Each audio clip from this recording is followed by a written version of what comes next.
us. Didn't start off with the edge that we needed to, which we had seen the last couple of games. Defense wasn't there pretty much in the first half, maybe even to the a little bit of the start of the second half, but we just found a way, picked it up to end up with 12 steals, 6 block shots. Obviously, Jay setting a tone for us, with 5 steals. JJ continuing to block shots, 3 blocks, and you go down the whole roster, starters, guys off the bench, 3, 4+ rebounds.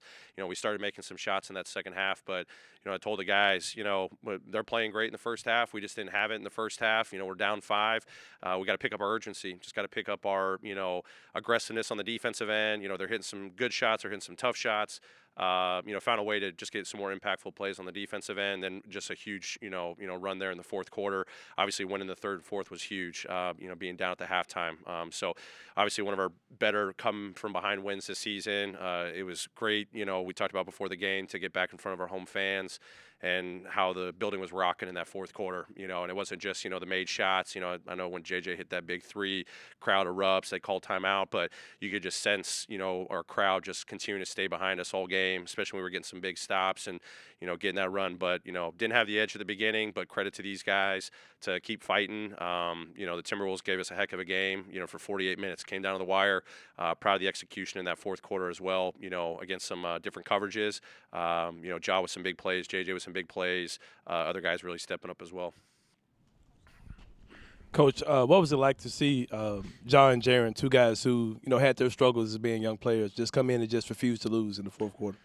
I mean, it's huge. I mean, that's a credit to them. It's a credit to the whole team. I mean, they've embraced that mentality of, it's a 48-minute game, and, the first, 24 plus weren't really that great for us, not just collectively, but some individually. JJ wasn't, hitting many shots, but, his teammates kept finding him. Ja kept finding him. Other guys kept finding him. Defensively, we changed coverages. We started switching pretty much everything. The communication was awesome. It wasn't there in the first half, but it was there in the second half. So to have those individuals, the entire team, just continue to grind through it, get back to what we've been doing recently. What are our habits? What's that edge? What's that mentality? How do we do that? What are the little things to that you can control? It's very, very impressive. This was like the 4th game in 6 nights coming off a road trip. Do you think there was just some dead legs like through the first 3 quarters, and then what it kind of led to that surge in the fourth quarter? Was there some sort of rah-rah speech? Like what took place before they were able to kind of find their energy back? Yeah, I mean, just a slow start. It's going to happen sometimes. We've faced that.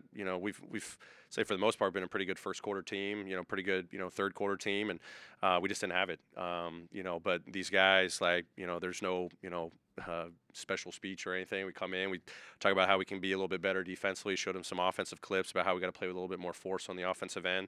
But the same message about just finding an edge. And I think that's what we kind of really discovered these last 4 games, especially on the road and coming back home. And starting off a little flat is going to happen sometimes, but just continue to remind them of what we've built. In this last month or so, it's a credit to them. Their spirits are up. It's not just one guy that we expect to turn the table. We got some sparks off the bench, but then our stars, when they came back in, obviously Jay in that third quarter really got us going and created some life and momentum for us. And then it's just different guys, in that fourth quarter, and to get it from a collective, standpoint was huge for us tonight. Coach, you're about halfway through the season, and what do you think of the culture that's developing within this team?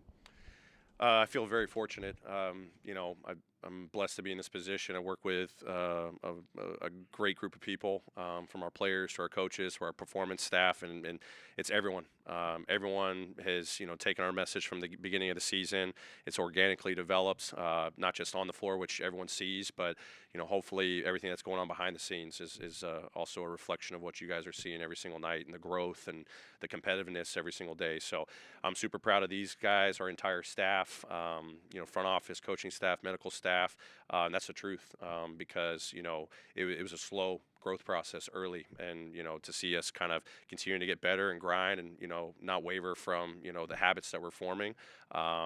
We know that we've got so much more room to grow, but that we've kind of laid this foundation of going out and competing and being unselfish on both ends. Obviously, us offensively being a top assist team, and just focus on getting better. Now we get to be home for 2 weeks now, where we can really dive into the individual player development. We're back home, and get that practice time, that individual time to continue to carry us for the rest of the season.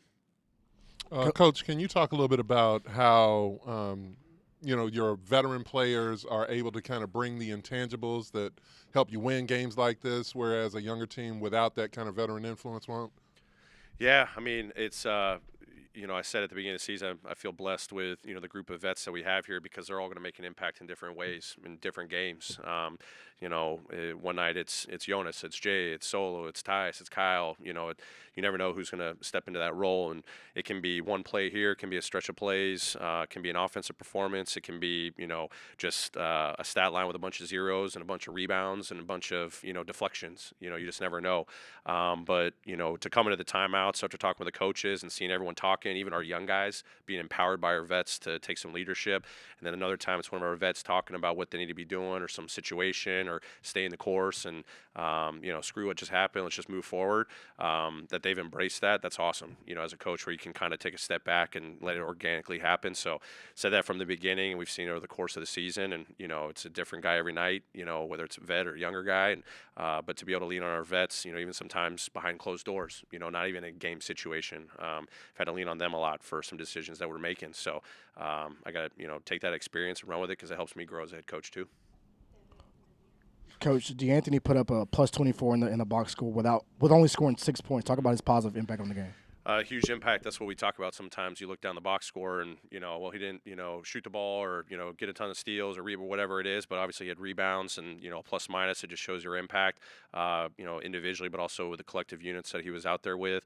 But that's something that we've talked about him, knowing that he's going to come in, he's going to, make an impact. Obviously defense being a big focus of his. So, when we were switching out there, him, executing coverages and communicating and, taking some of their post opportunities away was huge for us. That's the confidence we have in him to go out there. And obviously we were kind of struggling tonight to get some juice going and kind of threw him back there in the fourth quarter with a group that, gave us some huge momentum to take the lead. And obviously to get, him along with some of our young guys to be able to close out games. What great, learning opportunities for them. The Grizzlies are undefeated when Dylan Brooks is hit 20 points or more. So how did you feel when he hit that 20 points tonight? Sure. I mean, I think he was almost at 20, at halftime, and we're down 5, so I'm going, all right, let's get him to 20. We'll get another win. So, but I'm proud of obviously that stat ties to a lot of the offense, but let's not forget like what he's doing defensively for us. His competitiveness, his edge that he brings every single night, taking off tough matchups. Even tonight, a couple big 50-50 rebounds. In the fourth quarter, has a huge putback. Those are winning plays, and those are the things that hopefully everyone's noticing, not just from Dylan, but other guys making winning plays throughout the game for 48 minutes. But when obviously he plays well, we play well. But that's our expectation for all of our guys. Go out there and make an impact. Tonight was the third straight game where Jaren's had at least 3 made threes and 3 blocks. I don't know that that's happened in the last whenever, if ever. It seems like defensively he's taken it to a different level over the last couple of weeks, rebounding-wise as well. Have you noticed a change? Has something happened there? Because it seems like he's very impactful there. Yeah, just big-time development on his side.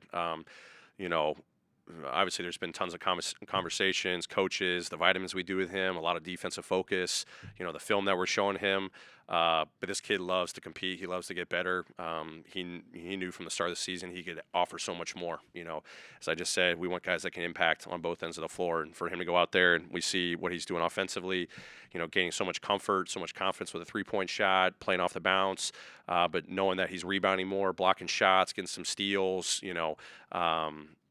it's awesome to see because he's taken it to heart. And the recent success we had, so many guys have contributed, but when you just kind of isolate JJ and talk about what he's doing defensively and be more of a presence, I mean, some of the block shots don't even show up. He might get a foul contesting a shot at the rim, but we want him to go. We want him to be active. And him embracing that mentality is only elevating his game. And we know he's got so much more to give. He does too. But the fact that he's trending so positively in both ends, it's great to see. Coach, what can be said about your team being able to beat Minnesota 3 times this season, a young and hot team?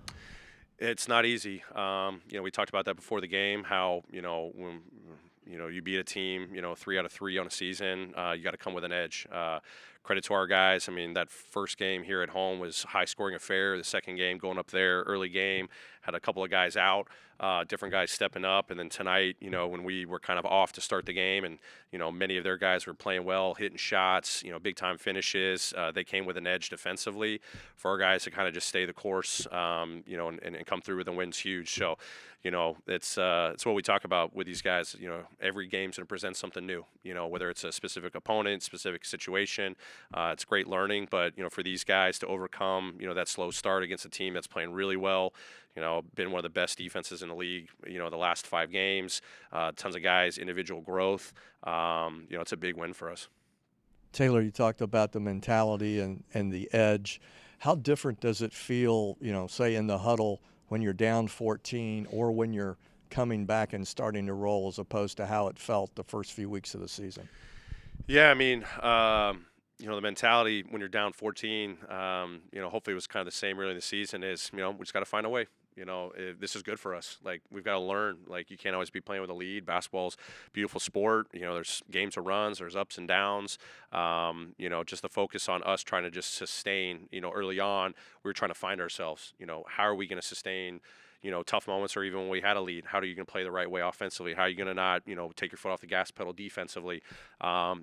Tonight being from behind, it kind of sparked us in the second half. Last couple games having double-digit leads, 20-point leads. We let one slip away, and then, the other two, LA and Phoenix, we just kept pushing on offense. Didn't stray away, multiple assists, kept playing unselfishly, and then defensively just kept setting a tone. Teams are going to go on runs. It's basketball. But, to get different situations, especially at this stage, knowing that we've come through a lot where we were kind of finding ourselves, hopefully these guys are starting to realize what our habits are, what our identity's starting to become, and it's organically happening. So it's fun being in those timeouts and, game flow and just knowing we're going to learn from this, we're going to get better from this, and trusting the guys to just kind of just believe in what we do and do it together. And, obviously when you win, it's great, but, even some of the tough times, we're showing how we can overcome. Great. Thank you, everyone.